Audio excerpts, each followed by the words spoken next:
उससे पहले लक्ष्मी और दरिद्रता फिर भ्रमण पर निकलती है।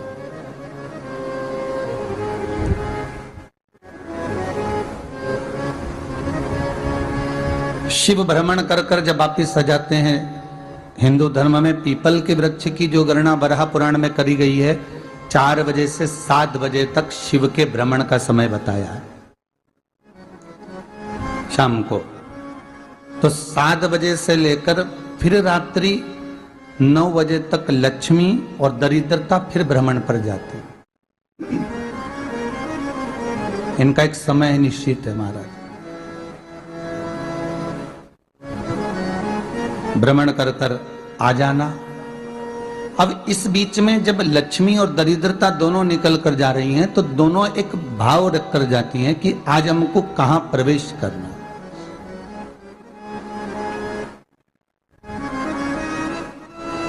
आज हमें किस जगह पर प्रवेश करना है, आज हमें कहां पहुंचना है, आज हमें किस जगह जाना है। और जिस नगर में जिस मार्ग से लक्ष्मी और दरिद्रता निकल कर जाती है, ये दोनों का जब निकलना होता है, इनको स्थान दिया गया जहां पर स्वच्छता हो, घर के दरवाजे पर रंगोली डली हुई हो, द्वार पर जल छीटा गया हो। महाराज, उस द्वार पर लक्ष्मी प्रवेश करती है तो दरिद्रता भी जाने लगती है अंदर। जब दरिद्रता अंदर जाने लगती है तो लक्ष्मी उसको रोक देती है। पहले मैं देखकर आती हूं कि तेरे लिए स्थान है कि नहीं, तू यहां रुक।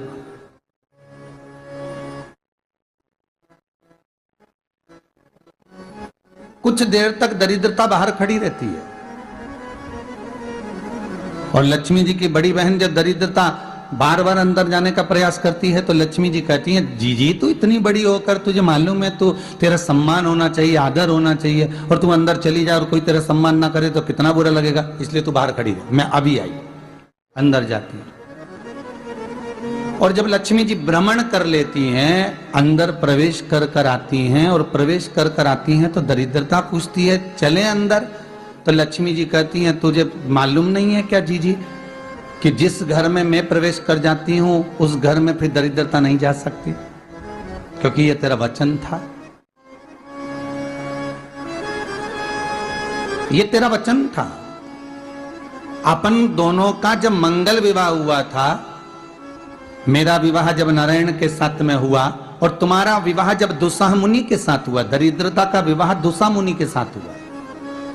जब अपना दोनों का विवाह हुआ था तो अपन दोनों ने एक वादा करा था कि जिस घर में लक्ष्मी प्रवेश कर जाएगी उस दिन फिर दरिद्रता नहीं जाएगी, और जिस घर में दरिद्रता प्रवेश कर जाएगी उस घर में फिर लक्ष्मी नहीं जाएगी। अब जब मैं अंदर देख कर आ गई हूं तो तू अंदर नहीं जा सकती, अर्थात लक्ष्मी के चरण जिस घर में पड़ गए उस घर में फिर दरिद्रता प्रवेश नहीं कर रही। चलते चलते फिर दरिद्रता ने देखा और लक्ष्मी जी इसको लेकर गई और लक्ष्मी जी ने देखा कि इसके दरवाजे पर जल नहीं छीटा गया, इसके दरवाजे पर ना रंगोली डली है, इसका द्वार साफ नहीं हुआ है, इसके द्वार पर दीप नहीं है, इसके द्वार पर कलश नहीं है, इसके दरवाजे पर ढेर सारा कचरा पड़ा हुआ है, कोई स्वान कोई कुत्ता गंदगी भी कर कर चला गया है, कहीं बिल्ली ने गंदगी कर रखी है, कहीं जीवों ने कुछ गंदा गिरा रखा है। तो फिर लक्ष्मी जी कहती है, जी अब मैं होकर आ गई थी ना, अब तू जा, तू होकर आ। और दरिद्रता प्रवेश करती है तो अंदर जाकर क्या देखती है दरिद्रता कि इतनी सवेरे से मैं घूमने इनके दरवाजे पर आई और ये तो सब चादर तान के चकाचक गुर्राटा भर भर कर सो रहे हैं। तो दरिद्रता कह देती है, तुम्हारा भाग्य ही बेकार है, तुम्हें क्या करूं, तुम ऐसे ही सोते रहो। और दरिद्रता गुस्से में बाहर निकल कर आती है, लक्ष्मी से कहती है, लक्ष्मी तू इसके घर में जाना ही मत ही। तो दरिद्रता को कहती है, जी तेरी बात नहीं मानूंगी क्या मैं? लक्ष्मी जी बोली, मैं तेरी बात नहीं मानूंगी, बिल्कुल नहीं जाऊंगी इसके घर में, तू चिंता मत कर, चल आगे चल। फिर आगे बढ़े। ये लक्ष्मी और दरिद्रता का प्रवेश। आपके घर का द्वार, आपके घर का दरवाजा। फिर निवेदन करूंगा एक बहुत सुंदर बात हमें महाराष्ट्र से सीखना चाहिए, हमें साउथ से सीखना चाहिए, दक्षिण से। जिस समय पर भक्ति देवी यमुना जी के घाट पर रो रही थी अपने पुत्र ज्ञान और वैराग्य को गोदी में लेकर, समय देवऋषि नारद ने प्रश्न किया था कि तुम कहां पर पोषित हुई हो, तुम्हें ऊर्जा कहां से प्राप्त हुई? तो कहा मैं गुजरात से तो चली हूं।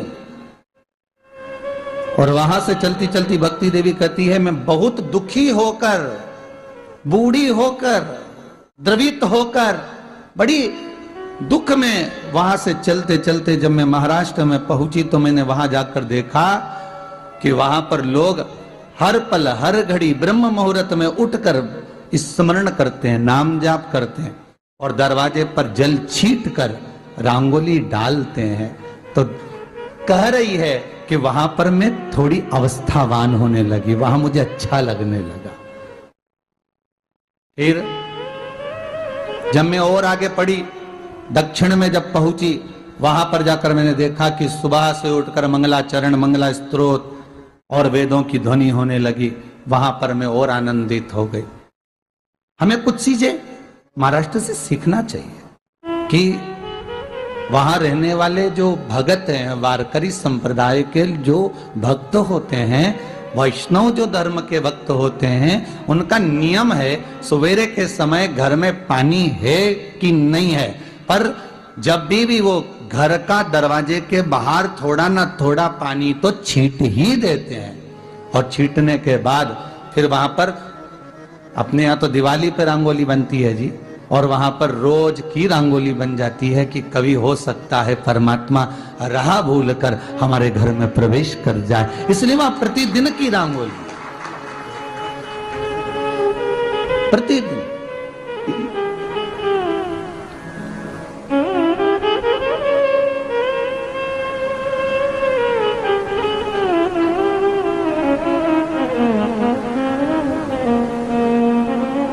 हमें सीखना चाहिए थोड़ा सा। आज के जमाने में तो बहू अपने कमरे की झाड़ू लगा ले, वो ही बहुत बड़ी बात है। हो खड़ी खड़ी बहू ये देखती रहेगी कि नौकरानी सही से झाड़ू लगा रही, वहां से लगा के लाओ, इधर से हेड के ले जाओ, वहां से कचरा सोरो, वहां से पोछा लगाओ। खड़ी रहेगी, उंगली से बताती रहेगी, पर इतना नहीं बनेगा कि सेविका से, नौकरानी से, दासी से कह दे कि तू मम्मी पापा के कमरे की लगा ले, मैं मेरे कमरे की लगा लूंगी, तू जा उधर।